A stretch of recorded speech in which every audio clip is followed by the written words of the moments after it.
அனுமதித்ததெல்லாம் நன்மைக்காக, நடத்தின பாதைகளும் நன்மைக்காக.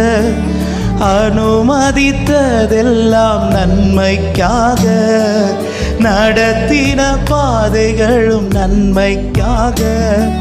அதினதின் காலத்தில் நேர்த்தியாய் செம்மையா எனக்கானையா செய்து முடிப்பி. அதினதின் காலத்தில் நேர்த்தியாய் செம்மையா எனக்கானையாவும் செய்து முடிப்பி. உங்க கைகள் குறுகவே, உம்மால் கூடாததெதுவும். உங்க கைகள்